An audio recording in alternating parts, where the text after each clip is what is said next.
Isang malaking kumpanya ang ipinangalan ang produkto kay Maine Mendoza at Henyo Master Joey De Leon never daw sa kanilang nagsabi na naging numero 1 daw sila. Yan ang pag-uusapan natin mga kaparokya, pero bago yan ay humiling ako na pakisubscribe ang aking YouTube channel. Pakiclick ang bell icon para una kayong ma-notify sa mga bagong video na ilalabas ko. At idamay nyo na din na i-follow ang aking Facebook page na Mega TV at TikTok account na Kaparokya TV. Salamat! So today is Saturday, June 22 at bago natin simulan ang online viewership ng dalawang noontime show ay pag-usapan muna natin si Henyo Master at Maine Mendoza.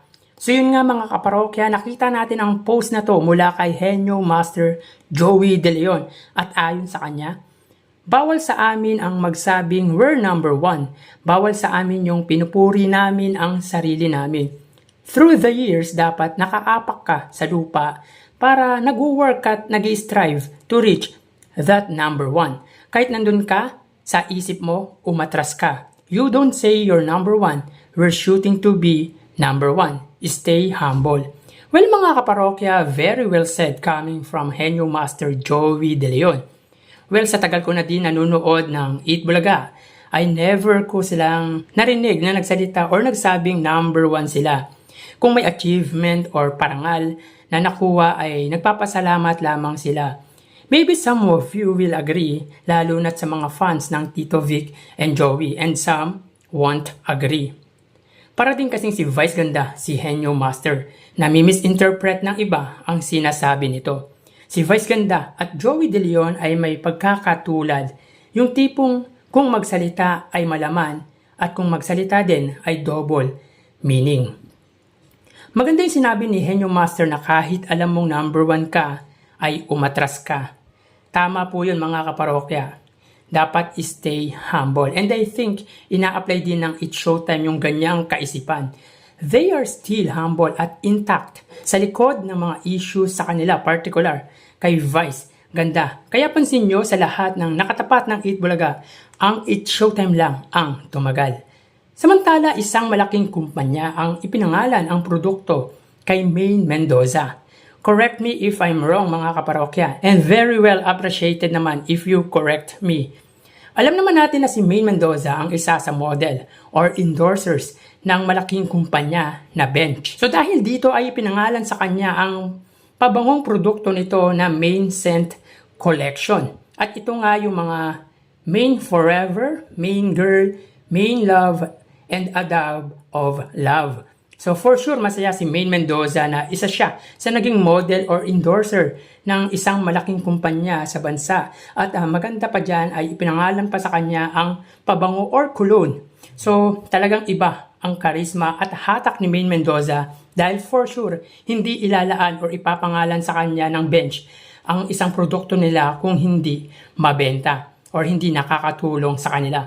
So congrats Maine Mendoza. So tara, ating alamin ang online viewership ng dalawang bigating noontime show. Para sa Eat Bulaga Under TVJ Facebook page na may 2.5 million followers at sa Eat Showtime naman na may 18 million followers. So as of 12:39, makikita po natin dito na ang Eat Showtime po ay may kasalukuyang segment na especially for you, samantalang ang Eat Bulaga naman po, sila po ay may kasalukuyang segment na Rewind. So dito makikita po natin na ang Eat Showtime po ay may 10.1 thousand viewers at ang Eat Bulaga naman po ay may 4.7 thousand live viewers. So ulitin po natin, ang Eat Showtime po ay may 10.2 thousand viewers at ang Eat Bulaga ay may 4.8 thousand live viewers. So mapunta naman po tayo sa TV Network YouTube channel at unahin po natin ang Eat Bulaga Under TV5 Philippines na may 1.85 million subscribers. Sa Eat Showtime naman po under GMA Network YouTube channel na may 35.5 million subscribers. So as of 12:40, ang Eat Showtime under GMA ay may 11,000 live viewers. Ang Eat Bulaga naman po, under po yan sa TV5 Philippines ay may 31,000 live viewers. So ulitin po natin mga kaparokya, as of 12:40 ang Eat Showtime under GMA ay may 11,000 viewers. Samantalang ang Eat Bulaga under TV5 ay may 31,000 live viewers. So mapunta naman po tayo sa main YouTube channel ng dalawang noontime show. Para po sa It's Showtime under ABS-CBN It's Showtime na may kasalukuyang subscribers na 2.27 thousand million subscribers. Samantalang sa Eat Bulaga naman po under Eat Bulaga TVJ YouTube channel na may kasalukuyang subscribers na 1.03 million. So as of 1:41 ang It's Showtime po ay may 70,000 viewers. Ang Eat Bulaga naman po, sila po ay may 66,000 live viewers. So ulitin po natin, as of 12:41 ang It's Showtime ay may 71,000 live viewers at ang Eat Bulaga naman po ay may 66,000 live viewers. So dikit po sila pagdating sa main YouTube channel ang It's Showtime at Eat Bulaga. So bali ang total na nakuha ng dalawang noontime show ay, mga kaparokya, bago natin ilabas or ibigay ang total live viewership ng dalawang noontime show ay humiling ako na pakisubscribe ang aking YouTube channel.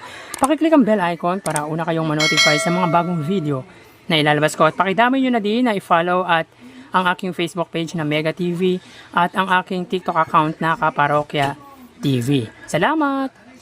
So bali ang total na nakuha ng Eat Bulaga ay 101,000 live viewers, samantalang ang It's Showtime naman po ay 92,000 live viewers. So ulitin po natin, ang Eat Bulaga po ay may 101,000 viewers at ang It's Showtime naman po ay may 92,000 live viewers. So yan po ang lumalabas sa kanilang unang yugto ng online viewership as of 12:43. At mamaya magbabalik po tayo sa ikalawang yugto ng ating online views update ng dalawang noontime show. Magpapaalam na po muna pansamantala. Thank you and God bless.